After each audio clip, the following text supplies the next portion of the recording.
എൻ്റെ പേര് ബ്ലെസ് എന്നാണ്, തമിഴ്നാട്ടിൽ നിന്ന് ഇവിടെ ഒരു ആവശ്യത്തിന് വേണ്ടി വന്നത്. ചോദ്യം ഇത്ര മാത്രമേ ഉള്ളൂ. പറഞ്ഞു ആശയങ്ങളെല്ലാം വളരെ നല്ലതാണ്. അപ്പം അതിൻ്റെ കൂടുതൽ എനിക്ക് ചോദിക്കാനുള്ളത്, ഇതൊരു മതപരമായിട്ട് മീൻസ് ഇസ്ലാം എന്ന രീതിയിൽ ഒരു മതം എന്ന രീതിയിൽ നിങ്ങളത് ഇത് പറയുന്നത്, അതിനെ ഇപ്പം ഞാനും ക്രിസ്ത്യനാണ്, ഒരു ക്രിസ്ത്യൻ വാല്യൂസിലും ഇതേ പ്രിൻസിപ്പിൾസ് നമുക്ക് ഫോളോ ചെയ്യാൻ പറ്റില്ല. ഇല്ലെങ്കിൽ ഒരു വിശ്വാസം ഏത് വിശ്വാസമുണ്ടോ ആ വിശ്വാസത്തിൽ എന്തുകൊണ്ട് same as you say that Islam is the one religion which will fulfill this, why can't Christianity do that? I mean, why does an bifurcation come there? Is it only Islam or any religion can do it? ഇവിടെ വളരെ പ്രസക്തമായ ഒരു ചോദ്യമാണ് ചോദിച്ചിട്ടുള്ളത്. ഇവിടെ ധാർമ്മികതയുടെ പിന്നെ അതിന്റെ അനിവാര്യത ഇവിടെ പറഞ്ഞു. ഇവിടെ സമൂഹത്തിലുള്ള ഒരുപാട് പ്രശ്നങ്ങൾ പറഞ്ഞു. ഇതിന് ഒരു ഇസ്ലാം എന്ന് പറയുന്ന ഒരു പരിഹാരം തന്നെ വേണോ, അതല്ല മറ്റ് മതങ്ങളും അതൊരു പരിഹാരമായിക്കൂടെ എന്നുള്ളതാണ്. വളരെ നല്ലൊരു ചിന്തയാണ്. പക്ഷേ ഇതിനൊരു പ്രശ്നം എന്താണെന്ന് ചോദിച്ചാൽ, നമ്മളിവിടെ പറഞ്ഞു കഴിഞ്ഞു, ധാർമ്മികതക്ക് നമ്മെ സൃഷ്ടിച്ച സൃഷ്ടാവിൽ നിന്നുള്ള ആ കൽപ്പനകൾ അത് അടിസ്ഥാനമാക്കുമ്പോൾ മാത്രമാണ് ഇതിന് സമ്പൂർണ്ണ പരിഹാരമാകുക. നമുക്ക് സാമൂഹികമായി പലതരം പരിഹാരങ്ങൾക്ക് വേണ്ടിയുള്ള ശ്രമങ്ങൾ നടത്താം, അല്ലെങ്കിൽ അത്തരത്തിലുള്ള ശ്രമങ്ങൾ ഒരു പരിധിവരെയൊക്കെ അതിനെ മീറ്റ് ചെയ്യും. പക്ഷേ സമ്പൂർണമായ പരിഹാരമാവണമെങ്കിൽ നമ്മെ എല്ലാവരെയും സൃഷ്ടിച്ച, മനുഷ്യരെ മുഴുവൻ സൃഷ്ടിച്ച സൃഷ്ടാവിൽ നിന്നുള്ളതായിരിക്കണം ആ മാനദണ്ഡം, അല്ലെങ്കിൽ ആ ധാർമ്മികത എന്ന് പറയുന്നത്. അവിടെ അടുത്തൊരു ക്വസ്റ്റ്യൻ വരിക, ആ സൃഷ്ടാവിൽ നിന്നുള്ള മാനദണ്ഡം ഏതാണ് എന്നുള്ളതാണ്. അവിടെ ആ ചോദ്യത്തിന്റെ അർത്ഥം എന്താണെന്ന് ചോദിച്ചാൽ, ഏതാണ് യഥാർത്ഥ ദൈവിക മതം എന്നാണ് ശരിക്കും പറഞ്ഞാൽ ആ അന്വേഷണം നമ്മൾ അവിടേക്കാണ് ചെന്നെത്തുക. അത് തീർച്ചയായും വളരെ വിശദമായി നമ്മൾ ഓരോരുത്തരും സമയമെടുത്ത് പഠിക്കേണ്ടുന്ന ഒരു വിഷയമാണ്. പക്ഷെ ഇസ്ലാം ഇവിടെ പറയുന്നത് വളരെ സിമ്പിളായ ഒരു കാര്യമാണ്. നമ്മൾ ഏതെങ്കിലും ഒരു വ്യക്തിയിലേക്കോ അല്ലെങ്കിൽ ഏതെങ്കിലും ഒരു സമൂഹത്തിലേക്കോ അല്ല മടങ്ങാൻ പറയുന്നത്.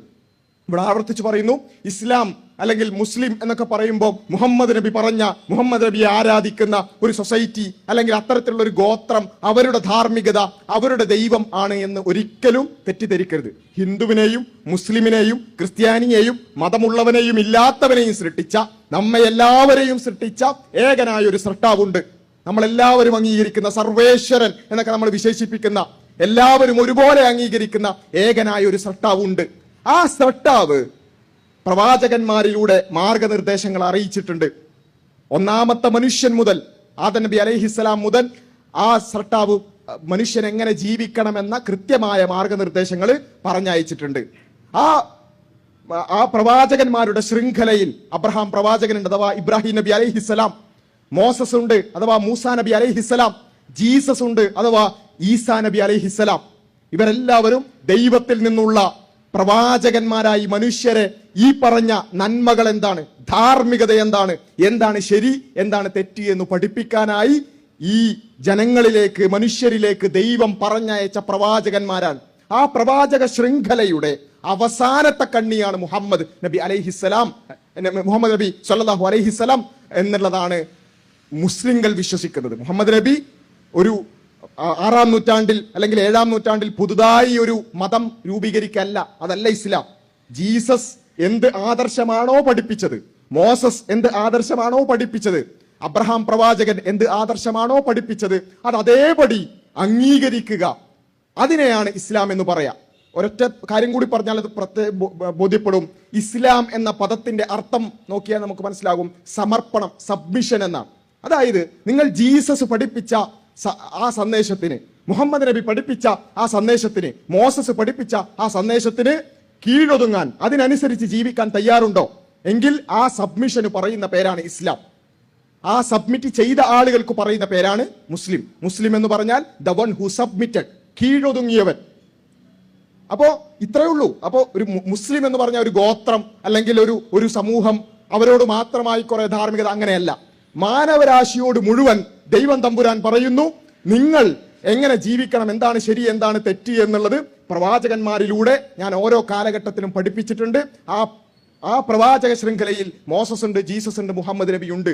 ആ ശൃംഖലയിൽ അവർ പഠിപ്പിച്ച കാര്യങ്ങൾക്ക് സബ്മിറ്റ് ചെയ്യുകയാണെങ്കിൽ നിങ്ങൾ മുസ്ലിമാണ്.